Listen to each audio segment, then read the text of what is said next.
Good morning friends. So lifting of corporate veil का concept देखने वाले थे हम। मैंने आपको बेसिक इसका कंसेप्ट समझा दिया था कि what is the meaning of the lifting of corporate wheel. Lifting of corporate wheel का मतलब होता है in simple terms disregarding the separate legal entity concept. यानी जो हम मानते हैं कि कंपनी अलग है और उसको बनाने वाले और उसको चलाने वाले लोग अलग हैं, ये कंसेप्ट हम यहाँ पे नहीं मानते। तो हम कंपनी और उसके मेंबर्स और डायरेक्टर्स को एक ही मानते हुए यहाँ पे प्रोसीड करते हैं। इसी को हम बोलते हैं लिफ्टिंग द कॉर्पोरेट व्हील। यानी जो हमने फिक्शनल व्हील माना था कि कंपनी अलग है और उसको बनाने वाले और उसको चलाने वाले लोग अलग है, इसको हम अब नहीं मानेंगे। We will lift the veil and we will consider the company as well as its members और डायरेक्टर्स एज सेम। तो कब कब ये व्हील लिफ्ट की जा सकती है, एक एक करके हम देखते हैं। सबसे पहला है to determine the character of the company, that is to find whether the company is a friend और एन एनिमी। सो क्या एक कंपनी दोस्त है या दुश्मन है, ये जानने के लिए हम कॉर्पोरेट व्हील लिफ्ट कर सकते हैं। एक सिंपल सा एग्जांपल दिया गया है आपको, एक्चुअल केस लॉ है, Daimler company versus Continental rubber tyres. So एक कंपनी होती है डेमलर कंपनी, ये रजिस्टर होती है यूनाइटेड किंगडम में, इंग्लैंड में रजिस्टर्ड होती है।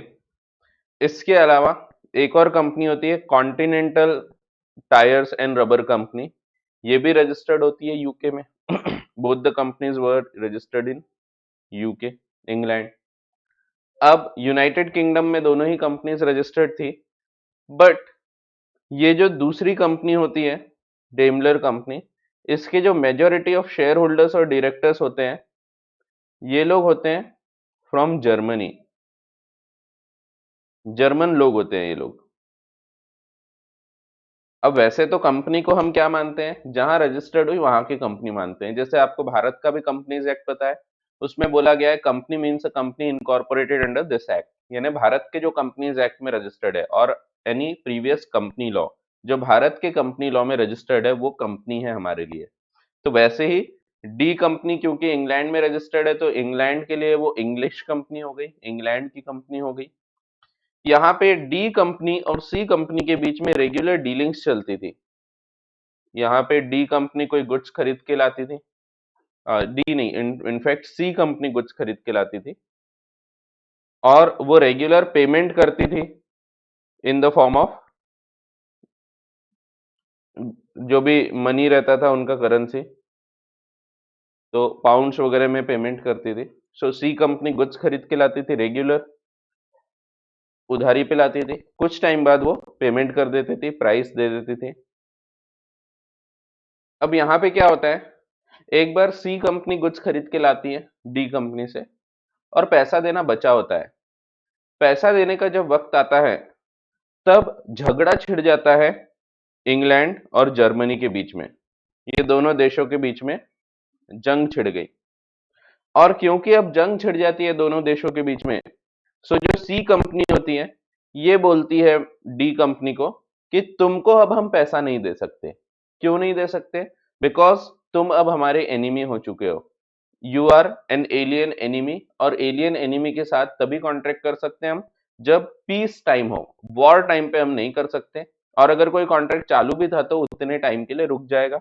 और क्योंकि अब झगड़ा चालू हो चुका है, तो ये जो पैसा देने की बात थी, अब ये हम नहीं पे करेंगे जब तक कि झगड़ा खत्म नहीं होता। डी कंपनी बोलती है हम कैसे क्या फॉरेन कंपनी हो गए, हम तो यहीं पे रजिस्टर्ड है। लेकिन सी कंपनी का बोलना होता है नहीं, आपके जो majority of the share holders और डायरेक्टर्स है, ये लोग तो जर्मनी के हैं। तो क्योंकि जर्मनी के लोग चला रहे हैं इसको, इसीलिए ये जर्मन कंपनी है। कोर्ट में केस गया, कोर्ट ने बोला कि ये सही है कि जहां पे कंपनी रजिस्टर्ड होती है वहां की कंपनी होती है। जैसे डी कंपनी इंग्लैंड में अगर रजिस्टर्ड है तो इंग्लिश कंपनी हो गई, वो इंग्लैंड की कंपनी हो गई वो।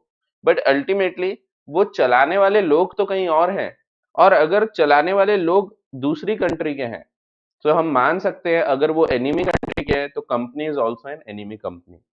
तो एनिमी मान लिया जाएगा कंपनी को अगर उसको चलाने वाले लोग एनिमी कंट्री के हो गए, एलियन एनिमीज हो जाते हैं। तो यहाँ पे अगर आप देखें तो भले ही कंपनी भारत में भले ही कंपनी इंग्लैंड में रजिस्टर्ड थी, बट उसको क्योंकि चलाने वाले लोग बाहर के थे, तो ये फॉरेन के थे, ये एलियन एनिमीज थे, इसीलिए यहाँ पे कंपनी को भी एलियन एनिमी मान लिया गया। सो यहाँ पे हमने जो रूल है सेपरेट लीगल एंटिटी का वो नहीं माना। हमने ये नहीं माना कि कंपनी अलग है और उसको चलाने वाले लोग अलग है। यहाँ पे कोर्ट ने बोला कि नहीं, अगर कंपनी चलाने वाले लोग बाहर के हैं तो हम मान लेंगे कि कंपनी भी बाहर की है for the purpose of alien enemy. अगर हमको देखना है कि क्या कंपनी दोस्त है या दुश्मन है, ऑफ कोर्स कंपनी कोई दोस्त और दुश्मन नहीं हो सकती, बिकॉज उसके कोई मन नहीं होता, उसको कोई दिमाग नहीं होता। सो दोस्ती दुश्मनी उसके मन में नहीं आ सकती। पर फिर भी अगर उसको चलाने वाले लोग दुश्मन कंपनी के हैं, दुश्मन दुश्मन कंट्री के हैं, तो मान लिया जाएगा कि ये जो कंपनी है ये भी दुश्मन है। तो ये पहला केस यहाँ पे बताया गया था, जो आपको यहाँ पे दिया हुआ है। केस आपको याद रखना है। So Continental rubber tyres versus Daimler company limited. So आपको याद रखना है। फिर कंपनी अगर टैक्स इवेजन के लिए बनाई गई है, इसमें भी एक केस याद रखना है आपको। यहाँ पे सर दिनशॉ मानिक जी पेतीत का एक केस है, वो आपको ध्यान रखना है। इसमें क्या होते हैं, एक व्यक्ति होता है सर दिनशॉ मैनिक जी पेतीत, इनके पास बहुत पैसा होता है और ज्यादा पैसा अगर वो कमाते हैं तो उस पर टैक्सेस बढ़ते जाते हैं, क्योंकि प्रोग्रेसिव इनकम टैक्स चलता है। तो प्रोग्रेसिव इनकम टैक्स मीन्स जितनी ज्यादा इनकम होगी उतना टैक्स रेट बढ़ता जाएगा। जैसे कि समझो 2.5 लाख तक के कोई टैक्स नहीं, फिर 2.5 से 5 तक के 5%, फिर 5 से ऊपर 10 तक के 20%। तो इस प्रकार से रेट्स वगैरह बढ़ते जाते हैं और इसीलिए इनको ज्यादा इनकम बताने के कारण ज्यादा रेट पे टैक्स लग जाता है। और ये सोचते हैं कि भाई ज्यादा टैक्स देने से अच्छा है अपन अपनी इनकम किसी और को दे दें, लेकिन किसी और को यानी पराये को तो देंगे नहीं। तो इन्होंने अपनी खुद की 4 कंपनीज बनाया, कंपनी ए, बी, सी और डी, ऐसे 4 कंपनीज बनाते हैं ये। और ये जो चारों कंपनीज है, चारों कंपनीज को पूरे जो इन्वेस्टमेंट्स है ये ट्रांसफर कर देते हैं। अब पूरे इन्वेस्टमेंट इनको ट्रांसफर कर दिए, तो जो भी इनकम थी in the form of interest, जैसे समझो एफडी थी वो ट्रांसफर कर दिए, शेयर्स थे ट्रांसफर कर दिए, तो जो भी इनकम आती थी, जो इनकम पहले आती थी दिनशॉ को, अब वो आने लगी कंपनी को। और इन टर्न कंपनी से इन्होंने लोन ले लिया, जो कभी रीपे नहीं किया। जो भी इनकम आती थी एज अ लोन वो ले लेते थे और कभी रीपे नहीं करते थे। एक दिन इनकम टैक्स ऑफिसर के ध्यान में आया, यार इस साल दिनशॉ की जो इनकम है ये तो बहुत कम हो गई, क्योंकि हर साल तो इनको बहुत अच्छा टैक्स आता है, इस साल क्यों नहीं आया। जब उन्होंने देखा तो इनकम टैक्स ऑफिसर को पता लगा कि यहाँ पे दिनशा ने क्या किया है, दिनशा ने कंपनी बना लिया है ए, बी, सी और डी, और इसमें पूरे इन्वेस्टमेंट ट्रांसफर कर दिया है, जिसका एक ही काम है, सिर्फ इन्वेस्टमेंट होल्ड करना। और यहाँ पे फिर जो इनकम टैक्स अथॉरिटी है उन्होंने बोला कि नहीं, ये जो कंपनीज है हम इसको अलग नहीं मानते, ये इनकम एक्चुअली किसकी है, ये इनकम तो दिनशॉ की ही है। ये तो इन्होंने सिर्फ डाइवर्ट कर दिया है by making the companies, bogus companies है, शैम है। यहाँ पे इनका कोई महत्व ही नहीं था, सिर्फ ये इसको इन्वेस्टमेंट होल्ड करने के लिए बनाया गया था। कोर्ट में केस गया, कोर्ट ने भी यही चीज बोला कि यस, यहाँ पे company is formed only to evade the taxes, इनका और कोई मकसद ही नहीं है, कोई बिजनेस नहीं कर रहे, कुछ नहीं, सिर्फ जो पैसा है वो इन्वेस्ट करके रखा हुआ है, और जो इन्वेस्टमेंट है, इन्वेस्टमेंट पे इनकम आ रही है। और इनकम क्योंकि अब दिनशॉ के हाथ में नहीं आ रही, तो दिनशॉ को कम टैक्स लग रहा है और सब जगह थोड़ा थोड़ा बांट दिया गया है टैक्सेशन। सो इस प्रकार से इनको कम टैक्स लग रहा है। सो यहाँ पे जो दिनशॉ थे, इनके हाथ में फिर से क्लब की गई पूरी income of the companies A, B, C and D. So ये जो चारों कंपनी की इनकम थी, अब इसको हम कंपनी की इनकम ना मानते हुए दिनशा की इनकम मान रहे हैं। मीन्स हम क्या कर रहे हैं, हम कंपनी को सेपरेट एंटिटी नहीं मान रहे, we are disregarding the separate legal entity, that is we are lifting the corporate veil of all the 4 companies. ठीक है, तो ऐसा लोग एक्चुअल में भी करते हैं। जैसे समझो मेरी इनकम 10 लाख रुपए है, अब 10 लाख है तो मेरे को एकदम 20% टैक्स रेट लगेगा। सो मैं क्या करूंगा, बाकी मेरे घर पे बाकी लोग की इनकम नहीं है, तो मैं क्या करूंगा, मैं अपनी सिर्फ 2.5 लाख इनकम बताऊंगा और 2.5 लाख अपने वाइफ की बता दिए, 2.5 लाख अपने पिताजी की बता दिए, माता जी की बता दिए। इस प्रकार से हमने इनकम डाइवर्ट कर दिया। सो 10 लाख ही इनकम है हमारी और 10 लाख बताया हमने, पर अल्टीमेटली हमने क्या किया, हमने जो इनकम थी वो डाइवर्ट कर दिए in the hands of the family members. So ये भी गलत है, इसके ऊपर वैसे इनकम टैक्स में कानून है, पर यहाँ पे दिनशॉ ने किया था एक जमाने में, और ये जो किया गया था इसको बोला गया था कि ये बोगस कंपनीज है और इसीलिए यहाँ पे जो कंपनी है, कंपनी को सेपरेट हम नहीं मानेंगे, पूरी इनकम को जोड़ा जाएगा in the hands of sir Dinshaw Maneckji Petit, और उसके ऊपर टैक्स देना पड़ेगा। तो ये सेकंड केस है। केसेस आपको याद रखना है नाम के साथ। फिर company is form to avoid legal obligation और वेलफेयर लेजिस्लेशन। इसमें बड़ा ही इंटरेस्टिंग एक केस था जिसमें बोनस पे करना ना पड़े, इसीलिए कंपनी ने दूसरी कंपनी बना ली। एक कंपनी थी, कंपनी की बैलेंस शीट थी, बैलेंस शीट में इन्वेस्टमेंट्स थे, P&L था। जैसा कि आपको पता है इन्वेस्टमेंट्स है तो इनकम आएगी, सो इनकम दिखती थी यहाँ पे, इंटरेस्ट वगैरह की, इंटरेस्ट डिविडेंड जो भी है। और जितना ज्यादा इनकम होती है उतना ज्यादा प्रॉफिट दिखेगा, प्रॉफिट दिखता था। और इसके ऊपर बोनस देना पड़ता है, जितना प्रॉफिट होता है, समझो प्रॉफिट है आपका 100 का, तो आपको बोनस देना पड़ता है समझो 20 रुपए। अगर 50 हो जाएगा तो 10 रुपए देना पड़ेगा। सो एग्जाम्पल है, 20% बोनस देना पड़ता है। ठीक है। सो वैसे अलग अलग रूल है कितना दे सकते हैं, तो 8.33% मिनिमम, मैक्सिमम 20%। सो ये रूल्स आपको फिलहाल है नहीं, ये पहले इंटर लेवल पे पढ़ाए जाते थे आईपीसीसी में, payment of bonus act, but अब ये आपको कोर्स में नहीं है। तो ये क्या करती है कंपनी, समझो ए कंपनी है, ये क्या करती है, ये कंपनी एक दूसरी कंपनी बनाती है जो कि 100% सब्सिडरी होती है। सब्सिडरी का मतलब होता है ए पूरा का पूरा बी को कंट्रोल कर रही है। सब्सिडरी क्या होता है ये अपन समझेंगे। ये क्या करती है, बैलेंस शीट बनाती है अपनी, और सिंपल इसमें ये जो इन्वेस्टमेंट है ये ट्रांसफर कर दिया जाता है टू दिस कंपनी। क्योंकि इन्वेस्टमेंट ट्रांसफर कर दिया गया, यहां इन्वेस्टमेंट नहीं बचा, यहां इन्वेस्टमेंट नहीं है तो यहां पे इनकम नहीं है, इनकम नहीं है तो प्रॉफिट कम हो गया, ये वाली इनकम कम हो गई इन्वेस्टमेंट की, तो प्रॉफिट कम हो गया, और प्रॉफिट कम हो गया तो बोनस भी कम हो गया। जब बोनस बांटा गया एम्प्लॉइज को, सो एम्प्लॉइज के ध्यान में आया यार इस बार तो हमने बहुत अच्छा काम किए थे, बहुत अच्छा प्रॉफिट होना चाहिए था, इस बार प्रॉफिट कम कैसे हुआ। सो देखा गया कि कंपनी ने ये जो हमेशा इन्वेस्टमेंट की इनकम आती थी, हर साल आ रही थी, काफी सालों से ये जोड़ी जा रही थी, इस साल इन्होंने ये जो इन्वेस्टमेंट है इसको डाइवर्ट कर दिया, जबकि ये पैसा तो बिजनेस का ही था, बिजनेस के पैसे से ही इन्वेस्टमेंट किया गया था। सो अल्टीमेटली इसमें एम्प्लॉय का योगदान रहता है क्योंकि उन्होंने प्रॉफिट कमाने में मदद किया था। और यहाँ पे एम्प्लॉयज को जब बोनस कम मिला, इनकम कम देखी गई, तो वो लोग कोर्ट पहुंच गए। और जब कोर्ट जाते हैं तो कोर्ट ने भी यही बोला कि यहाँ पे जो बी कंपनी है, ये बी कंपनी बनाई गई है only for the purpose of reducing the tax, reducing the welfare legislation obligation, that is payment of bonus, और इसीलिए हम इसको सेपरेट नहीं मानेंगे। ये इन्वेस्टमेंट को फिर से जोड़ा जाएगा in the investments of the A company, इसका जो प्रॉफिट होगा, इनकम होगी इधर जुड़ेगी, इसका प्रॉफिट बढ़ जाएगा, और एज अ रिजल्ट बोनस भी ज्यादा देना पड़ेगा। सो अल्टीमेटली हमने बी को अलग नहीं माना, बी की जो इनकम थी वो पूरी ए की इनकम मानी गई, और उसके ऊपर फिर बोनस वगैरह पे करना पड़ा। सो ये एक और केस था, associated rubber industry versus workmen of associated rubber industry Bhavnagar. So ये एक और केस आपको दिया हुआ है। इसके अलावा अगर आप सब्सिडरी बनाने के लिए काम कर रहे हैं, सब्सिडरी बना के काम कर रहे हैं फॉर गेटिंग द लाइसेंस, या एजेंट एजेंट करके एक्ट करवाना चाहते हैं, जैसे कि एक कंपनी थी, कंपनी ए।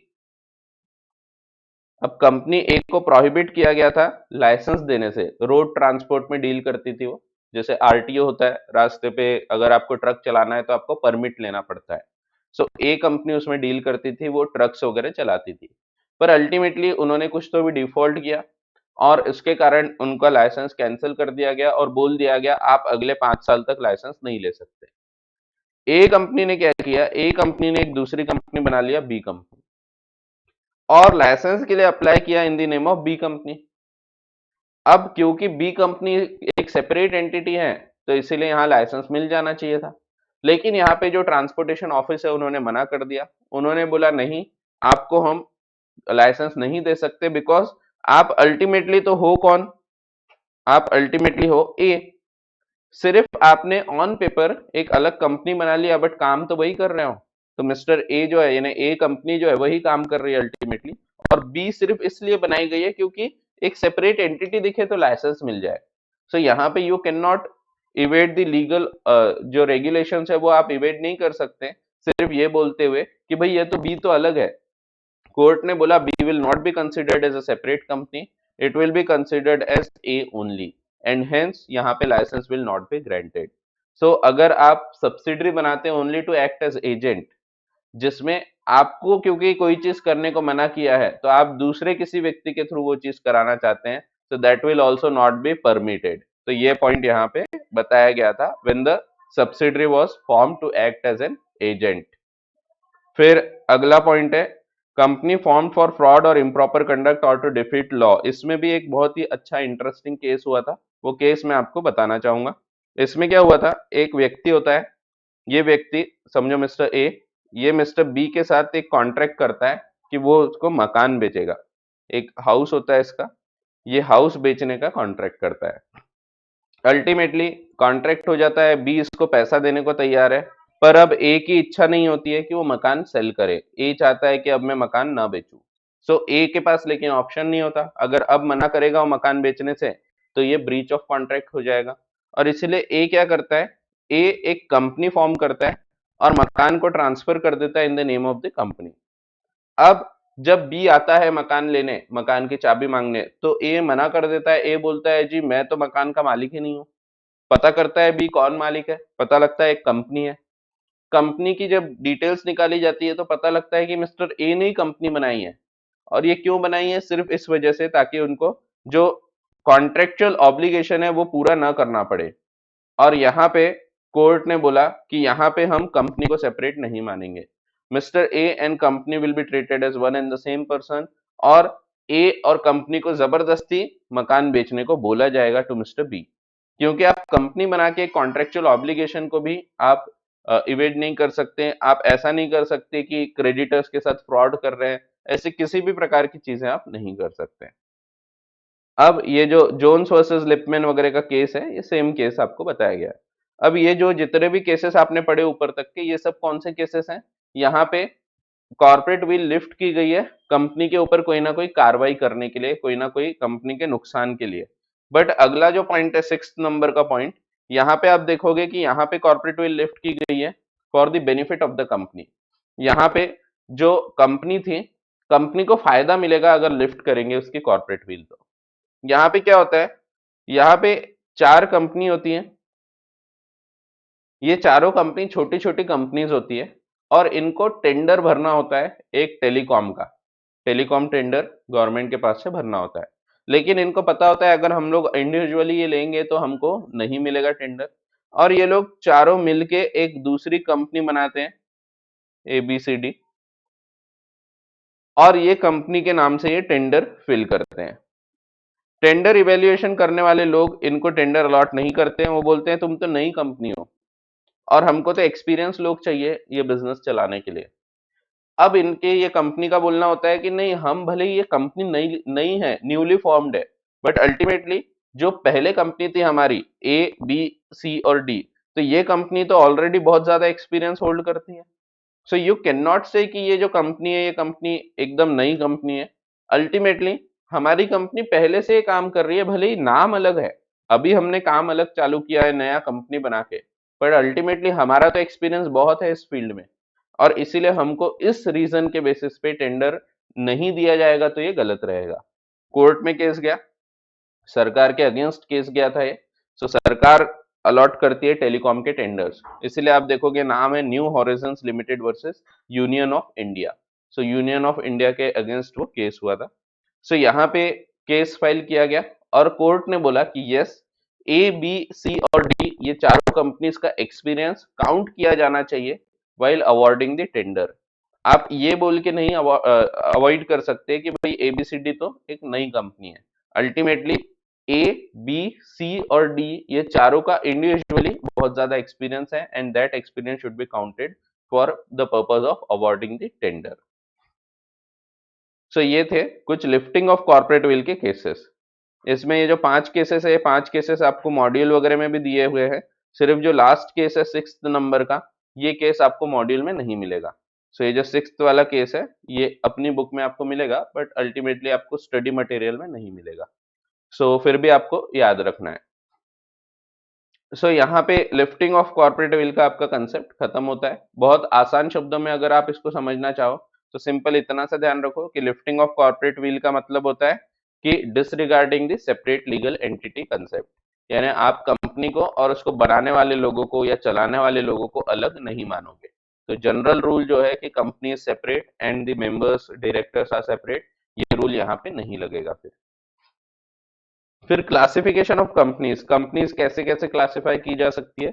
सो अलग अलग बेसिस पे क्लासिफाई की जा सकती है, number of members, liability, control, access to capital और अलग प्रकार के क्लासिफिकेशन। एक एक करके हम देखते हैं। पहली चीज हम देखेंगे on the basis of liability. Liability के बेसिस पे कंपनी को कैसे कैसे क्लासिफाई किया जा सकता है। पहली चीज है company limited by shares. Limited by shares का मतलब है इसमें शेयर कैपिटल होता है कंपनी का, और ये जो कैपिटल है ये कैपिटल हर एक शेयर होल्डर, हर एक मेंबर होल्ड करता है, और इसमें जितना जितना उन लोगों ने होल्ड किया है उतना उनको अधिकार प्राप्त हो जाता है कंपनी में। अब यहाँ पे समझो एक कंपनी का मैं शेयर होल्डर हूं और मैं 100 शेयर होल्ड करता हूं 10 रुपए के। सो मेरी लायबिलिटी कितनी होगी, क्योंकि हम बोल रहे हैं लिमिटेड बाय शेयर्स, तो जितने शेयर्स है मैक्सिमम उतनी ही मेरी लायबिलिटी हो सकती है, वहां तक के लिमिट हो जाएगी। सो अगर मैंने 1,000 रुपए के शेयर्स होल्ड किया हूं, सो मेरी मैक्सिमम लायबिलिटी 1,000 रुपए ही हो सकती है, उससे ज्यादा मेरी लायबिलिटी नहीं हो सकती। अगर समझो ये 100 शेयर्स पे ऑलरेडी मैंने 4 रुपया पे कर चुका हूं, यानी 400 रुपए ऑलरेडी पेड है। सो बची हुई लाइबिलिटी रहेगी सिर्फ अब 6 रुपए की। सो 6 रुपए के हिसाब से मैं 600 रुपए मैक्सिमम मेरे से मांगा जा सकता है, उसके ऊपर मुझसे पैसा नहीं मांगा जा सकता। This is called as a company limited by shares. उसी प्रकार से कंपनी लिमिटेड बाय गारंटी होती है। लिमिटेड बाय गारंटी में क्या होता है, हम गारंटी देते हैं कि जब कंपनी वाइंड अप होगी, ध्यान रखो गारंटी का अमाउंट सिर्फ वाइंडिंग अप पे मंगाया जा सकता है। जब कंपनी वाइंड अप होगी तो हम लोग इतना इतना पैसा अपने घर से लेके आएंगे। सो हर एक मेंबर गारंटी देता है। जैसे मैं बोलूंगा मैं 1 लाख रुपए लाऊंगा, दीपिका बोलेगी 1 लाख रुपए लाएगी, कैटरीना बोलेगी मैं 1.5 लाख रुपए लाऊंगी। सो इस प्रकार से सबने गारंटी दिया है। So company limited by guarantee means जहां पे इन्होंने बोला है कि at the time of winding up हम पैसा लेके आएंगे। ये क्यों बनाई जाती है कंपनी लिमिटेड बाय गारंटी, क्यों यहाँ पे, क्योंकि यहाँ पे पैसे की आवश्यकता नहीं होती एट द इनिशियल फेज, शुरुआत में यहाँ पैसे की आवश्यकता नहीं होती। जैसे अगर आप चैरिटी करना चाह रहे हैं, सो आप कंपनी बना सकते हैं, लेकिन उस कंपनी में आपको पैसे की बिल्कुल आवश्यकता नहीं है, शुरुआत में कोई पैसा नहीं लगाना है। सो ऐसे केसेस में you can form a company limited by guarantee कि अभी तो हम जो भी डोनेशंस आएंगे उससे जो भी कोरोना पीड़ित है उनकी मदद करेंगे, जो भी गरीब बच्चे हैं उनको पढ़ाने के लिए हम कुछ ना कुछ काम करेंगे। सो अल्टीमेटली हमने एक कंपनी बनाया लिमिटेड बाय गारंटी, क्योंकि हमको अभी पैसे की जरूरत नहीं है, पैसा तो जो दान आएगा उससे हम लोग यूज करेंगे और चैरिटी करेंगे। सो हमने लिमिटेड बाय गारंटी कंपनी बनाया। लेकिन आगे चल के अगर कुछ पैसा देना पड़ा तो, जैसे समझो लोगों ने दान किए, हमने कुछ खरीद के ला लिए थे, समझो बच्चों के लिए नोटबुक्स खरीद के लाए थे हमने, तो गरीब बच्चों को हम जाके बांटेंगे। अब नोटबुक खरीद के लाए लेकिन पैसा देना बचा था, कल चल के नहीं दिया तो, इसीलिए हमसे गारंटी ली गई, हमने गारंटी दिया है कंपनी को कि at the time of winding up अगर किसी को पैसा देना बचा रहेगा तो हम लोग पैसा लेके आएंगे। So this is called as a company limited by guarantee. अब कई बार ऐसा हो सकता है कि आप कंपनी लिमिटेड बाय गारंटी रखो, उसमें साथ में शेयर कैपिटल भी रखो, ये भी हो सकता है। सो limited by guarantee and having share capital, या फिर limited by guarantee and not having share capital, दोनों प्रकार से हो सकती है। अगर शेयर कैपिटल है तो यहाँ दोनों चीज साथ साथ चलेगी, गारंटी भी रहेगी और शेयर कैपिटल भी रहेगा। शेयर कैपिटल के लिए सेम लायबिलिटी चलेगी, जितने अनपेड अमाउंट है उतना तक के आप कभी भी मंगा सकते हैं, लेकिन गारंटी अमाउंट सिर्फ वाइंडिंग अप पे मंगाया जा सकता है, शेयर का amount during the life time of the company मंगाया जा सकता है। वैसे ही इसके डिफरेंसेस आप एक बार देख लेंगे, सिंपल से है। Unlimited company, unlimited company simple ऐसी कंपनी होती है जिसमें लायबिलिटी हर एक पार्टनर की, हर एक मेंबर की इंडिविजुअल अनलिमिटेड हो जाती है, पर्सनल लायबिलिटी हो जाती है। लेकिन at the time of winding up, जब तक कंपनी चल रही है तब तक पैसा नहीं मंगाया जाएगा, लेकिन जब वाइंड अप होगा तब सबको घर से भी पैसा लाना पड़ सकता है। जैसे हमने पार्टनरशिप में देखा था, अगर पैसा देना बचा है लेकिन नहीं दे पा रहे तो हमको घर से भी लाना पड़ सकता है, उसी प्रकार से यहाँ पे भी होता है। सिर्फ फर्क इतना है, पार्टनरशिप में ड्यूरिंग द लाइफ टाइम आप पूरा अनलिमिटेड लायबिलिटी रखते हैं, कंपनी में during the life time limited ही रहेगी, सिर्फ वाइंडिंग अप जब होगा तो अनलिमिटेड लायबिलिटी हो जाती है। यहाँ भी सेम है, इट मे और may not have a share capital. So simple से पॉइंट्स है, बहुत ज्यादा इस पे क्वेश्चंस आने की संभावना नहीं है। One person company OPC, OPC एक कंसेप्ट है जो कि नया आया है इस कंपनीज एक्ट में। तो कंपनीज एक्ट 2013 में ओपीसी के बारे में बताया गया है। ओपीसी क्या है, सिंपल बात करें तो ओपीसी एक ऐसी कंपनी है जिसमें एक व्यक्ति ही मेंबर रहेगा, only one member in the company. पर एक मेंबर तो है, लेकिन हम बोलते हैं परपेचुअल सक्सेशन होता है कंपनी का, और इसकी डेथ हो गई तो क्या होगा। सो इसीलिए साथ में एक होता है नॉमिनी, ये दोनों का नाम लिखा होता है in the memorandum of association. So nominee होता है, सो एमओए करके एक डॉक्यूमेंट होता है मेमोरेंडम ऑफ एसोसिएशन, उसमें ये दोनों के नाम लिखे होते हैं। अब यहाँ पे जो एक व्यक्ति है, मेंबर है, उसने एक कंपनी बना लिया और साथ में नॉमिनी अपॉइंट कर लिया कि अगर मेरी डेथ हो जाती है तो मेरे बदले ये नॉमिनी काम करेगा। अब ये जो कंपनी है, कंपनी रजिस्टर होगी वैसे ही नॉर्मल एक कंपनी की तरह, ये एक प्राइवेट कंपनी होती है। सबसे पहले तो ये बात बता दूं, OPC is also a type of private company. So एक व्यक्ति है, एक नॉमिनी है, लेकिन यहाँ पे कुछ कंडीशंस है कि ये जो व्यक्ति है मेंबर और एक नॉमिनी, ये दोनों का एक तो नेचुरल पर्सन होना जरूरी है, यानी एक कंपनी दूसरी ओपीसी नहीं बना सकती। सो अगर आप बोलते हैं टाटा स्टील्स लिमिटेड ये ओपीसी बनाना चाहती है तो क्या बना सकती है? The answer is no. तो कंपनी नहीं बना सकती, it should be a natural person, it should not be an artificial person. फिर इंडियन सिटीजन होना चाहिए, भारत का नागरिक होना जरूरी है, अनिवार्य है। अगर इंडियन सिटीजन नहीं है वो व्यक्ति तो वो फिर कंपनी नहीं बना सकता, ओपीसी ओपीसी नहीं बना सकता। फिर he should be a resident in India, Bharat में रहने वाला होना चाहिए, रहवासी होना चाहिए। रहवासी क्या होता है वो भी आगे देखेंगे हम। सो भारत में रहने वाला होना चाहिए, रहवासी होना चाहिए, and he should not be a minor, minor नहीं होना चाहिए ना, मेजर होना चाहिए, दोनों का ही। अब नॉमिनी को हम अपॉइंट कर रहे हैं, तो नॉमिनी कौन हो सकता है, तो ये सब कंडीशन है। लेकिन नॉमिनी से पूछना तो पड़ेगा, आप कंपनी बना रहे हैं, ऐसे ही किसी को भी जबरदस्ती नॉमिनी अपॉइंट नहीं कर सकते। सो उससे लिख के लेना पड़ता है, उससे कंसेंट ली जाएगी राइटिंग में कि भाई मैं नॉमिनी बनने को तैयार हूं।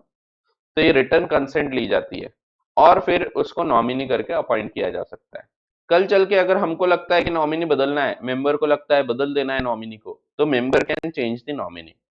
कल चल के नॉमिनी को लगता है अब मुझे नहीं जुड़े रहना है कंपनी के साथ, so nominee can himself remove himself from the company, वो नॉमिनेशन हटा सकता है। अब यहाँ पे रेसिडेंट का क्या मतलब है, तो रेसिडेंट का मतलब है एक व्यक्ति जो 182 डेज भारत में रहा है in the preceding one financial year, वही व्यक्ति ओपीसी बना सकता है और ओपीसी में नॉमिनी रह सकता है। तो 182 डेज जो रहता है वो व्यक्ति को हम रेसिडेंट बोलते हैं। अब एक रूल और है कि एक व्यक्ति सिर्फ एक ही जगह मेंबर हो सकता है, एक ही ओपीसी में। यानी मैं अगर ओपीसी बनाना चाहूं तो I can make only one OPC. मैं ऐसा नहीं कर सकता कि एक ओपीसी इधर बना लिए, दूसरा ओपीसी अलग बना लिया, दोनों में मैं मेंबर हूं, तो मैं ऐसा नहीं कर सकता। तो I can form only one OPC, one one person company. एक व्यक्ति सिर्फ एक ही ओपीसी बन सकता है और सिर्फ एक जगह वो नॉमिनी हो सकता है। ऐसा हो सकता है कि मैं एक जगह मेंबर हूं और दूसरी जगह नॉमिनी हूं, ये कर सकता हूं, बट मैं दो जगह मेंबर नहीं हो सकता। लेकिन ऐसा तो हो सकता है कि मैं एक जगह मेंबर था, दूसरी जगह नॉमिनी था, लेकिन दूसरी कंपनी का जो मेंबर है उसकी डेथ हो गई। अब डेथ होगी तो मैं वहां भी मेंबर बन जाऊंगा, तो मैं वहां भी मेंबर हो गया, यहां भी मेंबर हो गया। तो ऐसा तो नहीं चलेगा, क्योंकि एक व्यक्ति एक ही जगह मेंबर रह सकता है, दो कंपनी में नहीं हो सकता। पर मैं एक जगह मेंबर था, दूसरी जगह बन गया बाद में क्योंकि मैं नॉमिनी था, तो उसके मेंबर की डेथ हो गई तो मैं वहां भी मेंबर बन गया और यहां भी मेंबर हो गया। सो यहाँ पे मेरे को क्या करना पड़ेगा, सो मेरे को 182 डेज के अंदर डिसाइड करना पड़ेगा मैं किसका मेंबर बना रहना चाहता हूँ। एक कंपनी की मैं मेंबरशिप छोड़ दूंगा। सो ओपीसी में ये भी एक रूल काम का है। वैसे आपके लेवल पे शायद ना पूछा जाए, बट फिर भी आपको ध्यान रखना चाहिए। फिर इसके अलावा ओपीसी क्या नहीं कर सकती, ओपीसी सेक्शन 8 में नहीं रजिस्टर की जा सकती या कन्वर्ट भी नहीं की जा सकती। आप अगर 1% कंपनी बनाना चाहते हैं तो you can not make it for charitable purpose. तो सेक्शन 8 यानी चैरिटी, चैरिटी के लिए आप कंपनी नहीं बना सकते।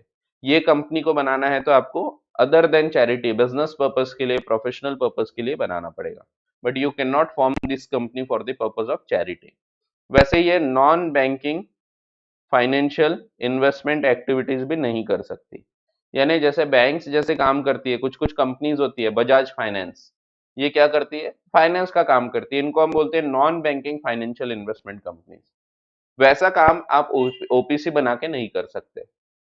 सो आप एक फाइनेंस कंपनी नहीं बना सकते। So non banking financial investment company आप ये नहीं बना सकते। तो ये एक्टिविटीज आप नहीं कर सकते। इसके अलावा आप इसको कन्वर्ट नहीं कर सकते into any other type of company. So वैसे कन्वर्जन किया जा सकता है एक कंपनी का from one type to another type, but ये वाली कंपनी नहीं कन्वर्ट हो सकती जब तक के 2 साल ना हो। सो कुछ कंडीशंस आपको ध्यान रखना है। ये कन्वर्ट कर सकती है आफ्टर 2 इयर्स, पहली चीज। 2 इयर्स ऑफ इनकॉर्पोरेशन, 2 साल के बाद ये कन्वर्ट की जा सकती है, पहली चीज। दूसरी चीज, या फिर 2 साल होने के हैं लेकिन आप पेड अप कैपिटल अगर बढ़ा लो, पेड अप कैपिटल आपको कर देना है 50 लाख के ऊपर, 50 लाख के ऊपर होना चाहिए। सो आप अगर 50 lakhs के ऊपर कर देते हैं पेड अप कैपिटल तो कर सकते हो आप कन्वर्ट। या फिर average annual turnover during the relevant period अगर 2 करोड़ के ऊपर हो जाता है तो आप कन्वर्ट कर सकते हैं। सो उस साल का टर्नओवर, जिस साल आप कन्वर्ट करना चाह रहे हैं उस साल का टर्नओवर 2 करोड़ के ऊपर हो गया तो आप कर सकते हैं। ठीक है, तो पहला कंडीशन है या तो 2 साल, 2 साल के बाद आप कैसे भी कर सकते हैं, टर्नओवर नहीं भी बढ़ाए तो भी, पेड अप कैपिटल नहीं भी बढ़ाए तो भी। या फिर अगर 2 साल होने के हैं तो या तो पेड अप कैपिटल बढ़ा लो या तो टर्नओवर बढ़ जाना चाहिए, दोनों में से एक चीज हो गई तो you can convert the company from OPC to any other type. तो नॉर्मल कंपनी में, प्राइवेट कंपनी या पब्लिक कंपनी में आप कन्वर्ट कर सकते हैं या तो 2 साल बाद, या तो पेड अप कैपिटल अगर बढ़ा दिया 50 लाख के ऊपर या टर्नओवर 2 करोड़ के ऊपर चला गया तो। फिर पेनल्टी है, पेनल्टी क्लॉजेस इररिलेवेंट है एग्जाम के लिए, आपको ध्यान रखने की अभी जरूरत नहीं है। प्राइवेट कंपनी एक इंपॉर्टेंट डेफिनेशन है।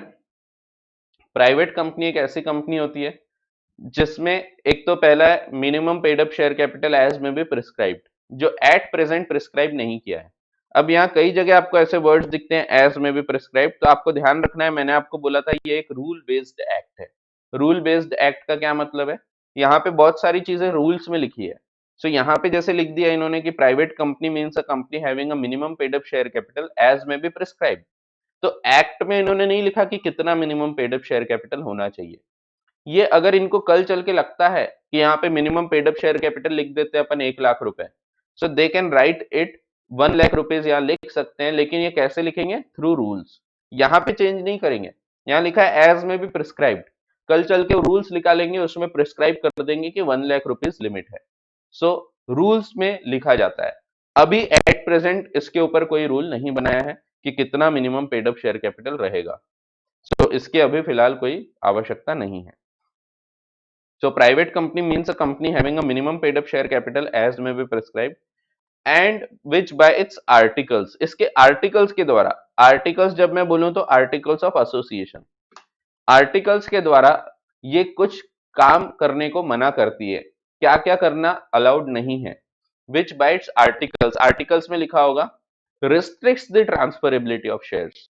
वर्ड्स ध्यान से देखो, restricts, रिस्ट्रिक्ट करती है transferability of shares, restricts the right to transfer the shares.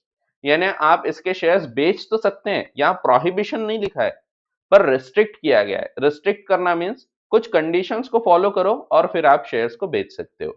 जैसे कि बोला जाएगा कि अगर आप शेयर बेचना चाहते हो तो हमको पूछो, हम खरीदना चाहेंगे तो पहले हमको बेचना पड़ेगा जो एग्जिस्टिंग शेयर होल्डर है। अगर हम मना करेंगे तो आप फिर बाहर वालों को बेच सकते हो।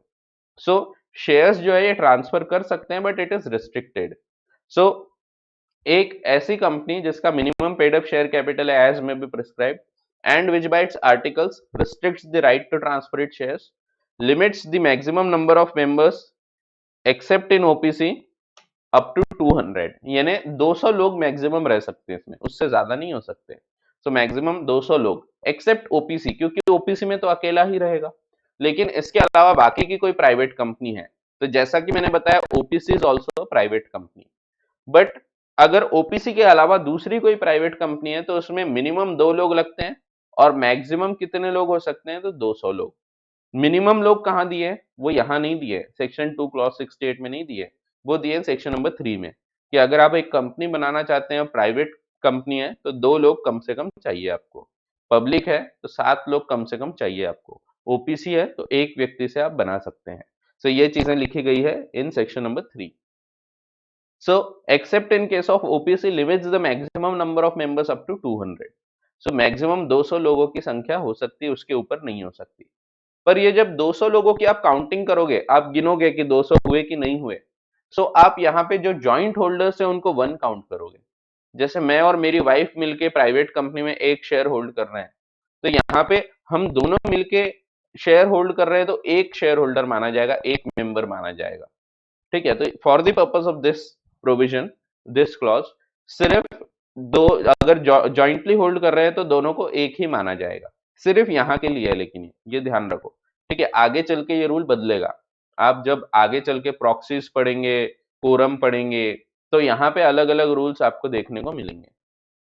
सो अभी ध्यान रखो कि जब आप कोई जॉइंट होल्डर्स की बात कर रहे हैं तो joint holder should be treated as single member, अकेला व्यक्ति माना जाएगा। और उसी प्रकार से जो व्यक्ति एम्प्लॉयमेंट में है, जो आपके एम्प्लॉयज है, वो लोग काउंट नहीं किए जाएंगे। ये एम्प्लॉयज या तो प्रेजेंट एम्प्लॉय भी हो सकते हैं या पास्ट एम्प्लॉयज भी हो सकते हैं, जो अभी जॉब पे नहीं है आपके यहाँ, बट जब एम्प्लॉय थे तब आपने उनको शेयर्स दे दिए थे, मेंबर बना दिए थे, अब उनको काउंट आप नहीं करोगे while counting the number of 200 persons.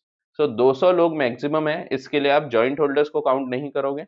इसके लिए आप जो लोग पहले कंपनी के एम्प्लॉयमेंट में थे या अभी कंपनी के एम्प्लॉयमेंट में है और उनको शेयर्स दिए गए हैं, उनको आप काउंट नहीं करोगे, यानी past and present employees are not counted.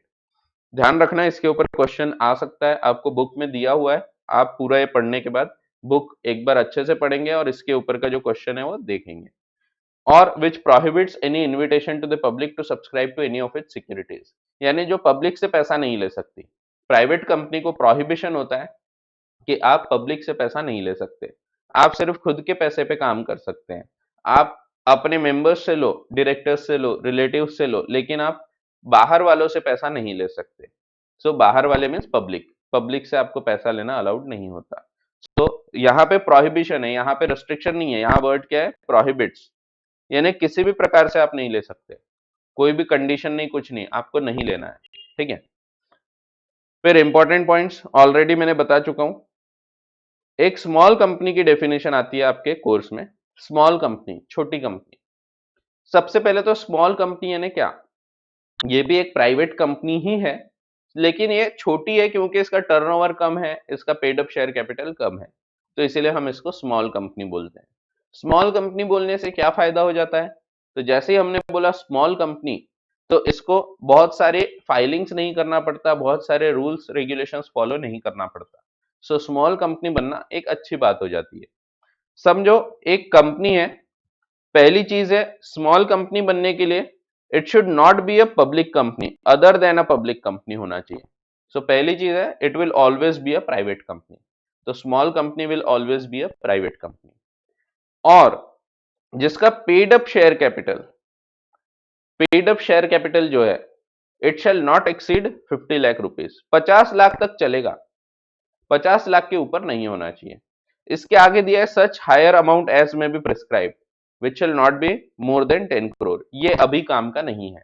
ये सिर्फ इतना बोल रहा है कि अगर कल चल के सरकार को लगता है यार ये 50 लाख तो बहुत कम हो गई लिमिट, सो ये 50 लाख को चेंज करके अपन समझो 1 करोड़ करना चाहते हैं, तो हम कर सकते हैं क्या, यस कर सकते हैं।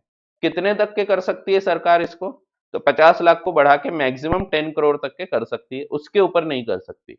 उसके ऊपर करना है तो पहले एक्ट बदलना पड़ेगा, बिना एक्ट बदले रूल्स में लिख के मैक्सिमम 10 करोड़ तक के किया जा सकता है।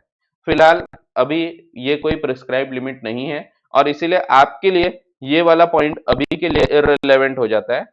आपको सिर्फ ध्यान रखना है फिलहाल जो ऊपर दिया है कि small company means a company other than a public company and paid up share capital of which does not exceed ₹50 lakh. 50 lakh तक चलेगा, 50 के ऊपर नहीं होना। तो मैक्सिमम 50 लाख चलेगा, 50 के ऊपर नहीं होना। और ये सरकार कल चल के अगर बढ़ाना चाहे तो it can be increase up to 10 crore. फिर turnover of which as per the last profit and loss account, turnover as per the last profit and loss account for the immediately preceding financial year does not exceed 2 crore। 2 crore के ऊपर नहीं होना चाहिए। So maximum 2 crore हो सकता है, उसके ऊपर नहीं हो सकता। और सच हायर कैपिटल और सच higher turnover as may be prescribed which will not be more than 100 crore. फिलहाल इसकी भी आवश्यकता नहीं है क्योंकि अभी ये कुछ प्रिस्क्राइब नहीं किया। बट अगर कल चल के सरकार को प्रिस्क्राइब करना है, सो सरकार यहाँ पे 100 करोड़ तक के प्रिस्क्राइब कर सकती है without amending the act. Act बदलने की जरूरत नहीं रहेगी, रूल्स में लिख देंगे कि यहाँ पे हम 100 करोड़ प्रिस्क्राइब कर रहे हैं, 50 करोड़ प्रिस्क्राइब कर रहे हैं, तो वो अप्लाई हो जाएगा। अब यहाँ पे स्मॉल कंपनी में दो चीज ध्यान रखो, paid up share capital 50 lakh के ऊपर नहीं होना चाहिए और टर्नओवर जो है वो 2 करोड़ के ऊपर नहीं होना चाहिए, तो आप स्मॉल कंपनी में आ सकते हैं। लेकिन टर्नओवर कहाँ का देखना है, समझो आप यहां पे at this point of time आप देख रहे हैं क्या आपकी कंपनी स्मॉल कंपनी में आती है। समझो 6 महीना हुआ है, नया साल चालू हो गया, यहां देख रहे समझो। तो यहां पे आप देख रहे हैं क्या हमारी कंपनी स्मॉल कंपनी की डेफिनेशन में कवर होती है। सो आप क्या देखोगे, आपको देखना है इसके पहले के साल का क्या पी एंड एल अकाउंट है। समझो आपने यहाँ पे कोई और पी एंड एल बनाया भी होगा, हो सकता है आपने इस पीरियड का भी प्रॉफिट एंड लॉस अकाउंट बनाया था 6 महीने का, तो क्या ये 6 महीने का प्रॉफिट एंड लॉस अकाउंट का टर्नओवर आप ले सकते हैं? The answer is no. वहां पे स्पेसिफिक लिखा है for the immediately preceding financial year. Last P and L account तो बोला है, लेकिन last P and L for the immediately preceding financial year. So last P and L यानी ये वाला पी एंड एल आप काउंट नहीं करोगे अगर आपने बनाया भी है तो।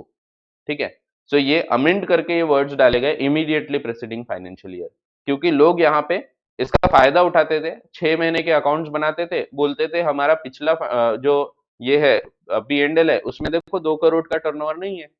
अल्टीमेटली वो सिर्फ 6 महीने का टर्नओवर निकालते थे। सो ये चीज को ओवरराइड करने के लिए बोल दिया गया इमीडिएटली प्रीसीडिंग फाइनेंशियल ईयर। जब भी टर्नओवर और कैपिटल आपको दिया रहता है, ध्यान रखो इसको याद कैसे रखना है। कभी भी टर्नओवर ज्यादा रहेगा, कैपिटल कम रहेगा। 99% केसेस में ये रूल आपको काम आएगा। टर्नओवर कभी भी ज्यादा रहेगा। कैसे क्या? जैसे कि अगर आपको मैंने 10 लाख रुपए दिया, आपने वो 10 लाख रुपए इन्वेस्ट कर दिए इन शेयर मार्केट।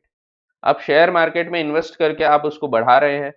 आप कुछ चीज खरीदते हैं, कोई शेयर, फिर भेज देते हैं, फिर खरीदते हैं, फिर भेज देते हैं, तो खरीदना बेचना चालू है।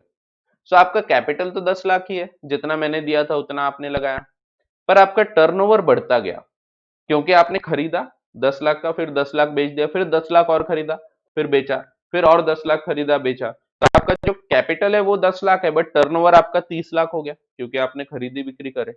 सो अल्टीमेटली टर्नओवर कभी भी ज्यादा होता है, जितना कैपिटल है उस हिसाब से टर्नओवर कंपेरेटिवली ज्यादा होता है। तो शेयर्स वगैरह में आपने जैसे इन्वेस्ट किया है तो आप ऐसे के ऐसे पड़े तो रहने नहीं दोगे, आप उसको रोल करते रहोगे, ट्रेडिंग करते रहोगे। सो ऐसे केसेस में आपका टर्नओवर बढ़ता जाएगा। ठीक है, तो ऐसा है। एक्सेप्शंस, इसके भी कुछ एक्सेप्शंस है स्मॉल कंपनी के। क्या क्या चीजें स्मॉल कंपनी में नहीं कवर हो सकती? सो पहली चीज, अगर वो होल्डिंग कंपनी और सब्सिडरी कंपनी के रिलेशन में आती है तो वो नहीं कवर होगी। यानी होल्डिंग भी नहीं होना चाहिए और सब्सिडरी भी नहीं होना चाहिए। अगर वो होल्डिंग सब्सिडरी है तो कितनी भी छोटी है वो स्मॉल कंपनी नहीं हो सकती। तो पहली चीज तो ऊपर हमने पढ़ा था, पब्लिक कंपनी नहीं हो सकती। दूसरी चीज बोल दिया, होल्डिंग सब्सिडरी कंपनी नहीं हो सकती। तीसरी चीज बोलते हैं सेक्शन 8 कंपनी नहीं हो सकती, यानी नॉट फॉर प्रॉफिट अगर आप बना रहे हैं तो ये नहीं हो सकती। और चौथी चीज बोल दिया कंपनी अंडर स्पेशल एक्ट। सो अगर वो स्पेशल एक्ट में है तो वो भी नहीं हो सकती, जैसे कि LIC वगैरह हो गए, कितनी भी छोटी होगी वो, उसका कितना भी कम कैपिटल है, कितना भी कम टर्नओवर है, बट वो कभी भी इसमें कवर नहीं हो सकती। सो स्मॉल कंपनी की डेफिनेशन में कवर होने के लिए ये कंपनीज के बाहर होना चाहिए। It should not be a public company, it should not be a holding company, not be a subsidiary company, it should not be a section 8 company, charitable company, and it should not be a company under special act। फिर public company, public company यानी क्या? Public company यानी एक ऐसी company जो कि सबसे पहले तो प्राइवेट कंपनी नहीं है, which is not a private company. Public company is a company which is not a private company. And दूसरी चीज, paid up share capital of which minimum paid up share capital shall be as may be prescribe. अब as may भी prescribe में फिर से rules में prescribe किया जाएगा, बट अल्टीमेटली अभी तक के कोई रूल्स प्रिस्क्राइब नहीं किए गए। प्रोवाइडेड, एक पॉइंट और बोला है, प्रोविजो ये बोलता है कि अगर एक कंपनी है, समझो ए लिमिटेड, ए लिमिटेड समझो बी प्राइवेट लिमिटेड के शेयर्स होल्ड कर रही है। कितने? समझो 70% शेयर्स होल्ड कर रही है। 70% टोटल वोटिंग पावर एक्सरसाइज करती है वो, यानी कंट्रोल कर सकती है। अब यहां पे बी प्राइवेट लिमिटेड तो है प्राइवेट कंपनी, पर क्योंकि ये सब्सिडरी बन गई, इसको ही हम बोलते हैं सब्सिडरी। सो ए हो गई होल्डिंग कंपनी, बी हो गई सब्सिडरी। क्योंकि ये सब्सिडरी कंपनी हो गई, subsidiary of A limited, so यहां पे B private limited will not be considered as a private company, even if it is a private company by its articles. उसके articles में अभी भी वो पॉइंट्स लिखे हैं, उसके नाम में अभी भी प्राइवेट लिमिटेड है, पर इसको प्राइवेट कंपनी के प्रोविजंस अप्लाई नहीं होंगे। जैसे ही ये सब्सिडरी बन जाती है पब्लिक कंपनी की, सो इसको सब पब्लिक कंपनी के ही प्रोविजंस फिर अप्लाई होने लगते हैं। ठीक है, ऑफ कोर्स ये ऑटोमेटिकली आप ये नहीं बोलेंगे कि ये ऑटोमेटिकली पूरी पब्लिक नाम हो गया इसका, तो पब्लिक लिमिटेड नहीं हो जाएगी वो, पर उसको जो रूल्स है वो पब्लिक लिमिटेड के अप्लाई होंगे, फिर ये प्राइवेट लिमिटेड वाले रूल्स इसको अप्लाई नहीं होंगे। Important points related to public company, पहली चीज it is not a private company. फिर फ्रीली ट्रांसफरेबल शेयर्स होंगे क्योंकि वो रिस्ट्रिक्शंस नहीं है। मिनिमम कैपिटल की कोई रिक्वायरमेंट नहीं, मिनिमम नंबर 7 लोग, मैक्सिमम कोई लिमिट नहीं, 200 लोगों की लिमिट यहाँ अप्लाई नहीं होती। फिर subsidiary of a public company will be deemed as a public company. इसके अलावा ये पैसा ले सकती है फ्रॉम एनी पर्सन, ये पब्लिक से पैसा ले सकती है, जैसे प्राइवेट कंपनी नहीं ले सकती थी, वहां प्रोहिबिशन था ऑन पब्लिक सब्सक्रिप्शन, यहाँ पे पब्लिक से पैसा लिया जा सकता है। फिर अगला क्लासिफिकेशन है on the basis of control, एक कंपनी को होल्डिंग और सब्सिडरी कंपनी में डिवाइड किया जा सकता है। सो मैं ये आपको डायरेक्टली समझा दे रहा हूं, on the basis of control. जैसे कि कंट्रोल कैसे किया जा सकता है, दो प्रकार से कंट्रोल हो सकता है। अगर आप कंपनी को कंट्रोल करना चाहते हैं, सो आप कंपनी के या तो वोटिंग पावर्स को कंट्रोल कर लो, जिन लोग कंपनी को चलाने में वोटिंग करते हैं उनको कंट्रोल कर लो, या फिर कंपनी को कंट्रोल करना है तो you can control it through the directors. या तो आप इनको कंट्रोल कर लो या तो इनको कंट्रोल कर लो। सो या तो आप टोटल वोटिंग पावर कंट्रोल करो, या तो आप बोर्ड ऑफ डायरेक्टर्स का कंपोजिशन कंट्रोल कर लो। सो ऐसे केस में आप कंपनी को कंट्रोल कर सकते हैं। फॉर एग्जाम्पल, एक कंपनी है ए लिमिटेड, ये अगर बी लिमिटेड के ऊपर कंट्रोल एक्सरसाइज कर सकती है, तो हम बोलेंगे A limited is a holding company and B limited is a subsidiary company. Control कैसे एक्सरसाइज किया जा सकता है? दो प्रकार से, either by controlling more than 50%, more half of the total voting power, more than 50% of total voting power, या फिर by composition of board of directors। Composition of board of directors का क्या मतलब है? मींस अगर ए लिमिटेड बी लिमिटेड के directors को appoint या रिमूव कर सकती है, कितने? मोर देन 50%, यहां पे भी मोर देन 50%, मेजोरिटी। तो मोर देन 50% ऑफ द, या तो टोटल वोटिंग पावर कंट्रोल कर लो या तो बोर्ड ऑफ डायरेक्टर्स को कंट्रोल कर लो। जाहिर सी बात है, अगर मैं वोटिंग कंट्रोल कर लेता हूं तो कल चल के कोई भी डिसीजन लेना है तो मैं डिसीजन चेंज कर सकता हूं, मींस मैं कंट्रोल कर सकता हूं बी लिमिटेड को। दूसरा, मैं डायरेक्टर्स को अपॉइंट कर सकता हूं या रिमूव कर सकता हूं। सो डायरेक्टर्स मेरी सुनेंगे, क्योंकि मेरे पास अधिकार है कि मैं डायरेक्टर्स को बोलूंगा ऐसा करो, नहीं किया तो मैं रिमूव कर दूंगा। तो इसीलिए जब मैंने अपॉइंट किया हूं किसी को या मैं रिमूव कर सकता हूं, तो यहां पे मैं उनको कंट्रोल कर सकता हूं, एंड अल्टीमेटली मैं डायरेक्टर्स को कंट्रोल करके कंपनी को कंट्रोल कर सकता हूं। और इसीलिए अगर आप होल्डिंग सब्सिडी रिलेशनशिप देखना चाहते हैं तो there should be a control. Control होता है मोर देन 50% से, एग्जैक्ट 50% से कंट्रोल नहीं होता, कंट्रोल होता है मोर देन 50%। अगर एग्जैक्टली 50% शेयर्स होल्ड कर रहे हैं तो कंट्रोल नहीं कहलाएगा। So more than 50% of the either total voting power control करो या तो total composition of board of directors. Total voting power का क्या मतलब है? Means equity shares. इक्विटी में वोटिंग कितनी मिल रही है उस हिसाब से कंट्रोल देखा जाएगा। इक्विटी भी अलग अलग प्रकार की होती है, आगे मैं बताऊंगा। Normal voting right, differential voting right, कभी कभी इसमें प्रेफरेंस भी आ सकते हैं, प्रेफरेंस शेयर होल्डर। सो प्रेफरेंस शेयर होल्डर को भी कुछ केसेस में वोटिंग राइट मिलता है जो आपको इंटरमीडिएट लेवल पे समझेगा। ठीक है, अभी का फिर सिर्फ इतना ध्यान रखो कि total voting power means total share capital equity वाला। ठीक है, प्रेफरेंस वालों को आप काउंट नहीं करोगे। अब दूसरा एक और चीज बोला इसमें, अगर समझो यहां पे बी लिमिटेड सी लिमिटेड को कंट्रोल कर रही है, तो यहां पे फिर से बी लिमिटेड होल्डिंग कंपनी हो गई और सी लिमिटेड जो है ये सब्सिडियरी कंपनी हो गई। सवाल यह आता है क्या A limited holding company of C limited हो गई? The answer is yes. A limited भी यहां होल्डिंग कंपनी हो जाती है और सी लिमिटेड सब्सिडियरी हो जाती है। तो यहां इवन अगर इनडायरेक्ट कंट्रोल है तो भी ये चलेगा। बिल्कुल इसी प्रकार से समझो ए लिमिटेड है, ये बी लिमिटेड को कंट्रोल कर रही है, समझो 70% शेयर होल्ड करती है। बी लिमिटेड सी लिमिटेड के समझो 30% शेयर होल्ड कर रहे हैं और ए लिमिटेड सी लिमिटेड के समझो 25% शेयर होल्ड कर रही। सो क्या यहां पे सी लिमिटेड जो है ये सब्सिडरी बनी? सो बी की तो नहीं बनती बट ए की बन जाती है, क्योंकि ए डायरेक्टली 25% कंट्रोल कर लेगा और इनडायरेक्टली थ्रू बी 30% और कंट्रोल कर लेगा। अल्टीमेटली 50% से ज्यादा कंट्रोल हो रहा है। सो यहां पे C limited will become the subsidiary of A limited but not the subsidiary of B limited. ठीक है, अगर ए लिमिटेड बी लिमिटेड को कंट्रोल करती है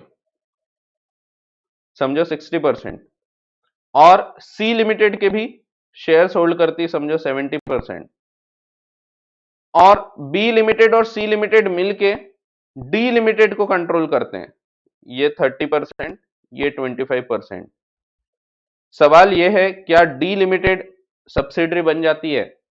तो यस, ए लिमिटेड की वो सब्सिडरी है पर बी की और सी की नहीं है, क्योंकि ये दोनों थोड़ी कंट्रोल कर रहे हैं। ए भी डायरेक्टली कंट्रोल नहीं कर सकता है डी को, बट ये बी के थ्रू कंट्रोल कर सकता है और सी के थ्रू कंट्रोल कर सकता है।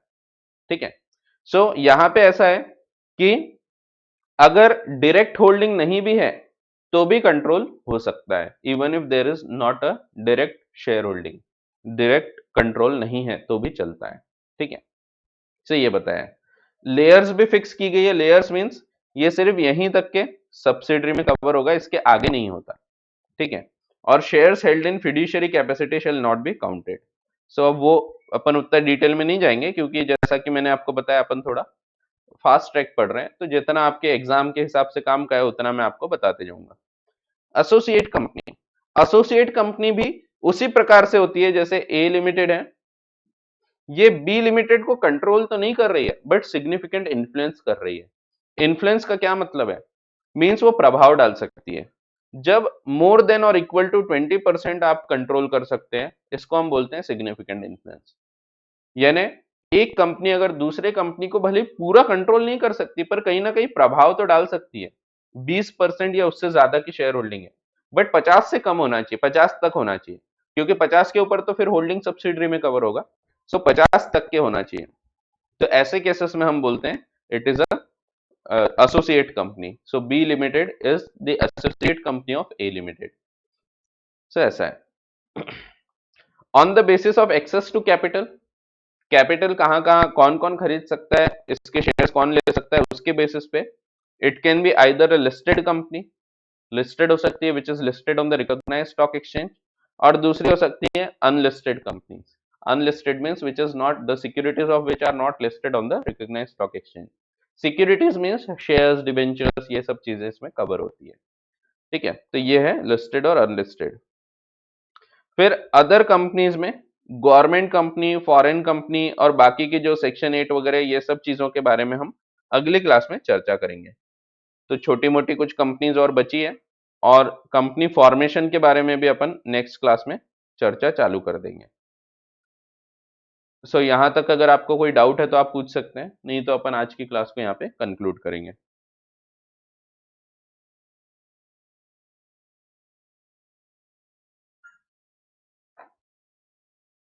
चलो, कोई डाउट तो नहीं दिख रहा है, तो अपन आज की क्लास को यहीं पे समाप्त करते हैं। Thank you.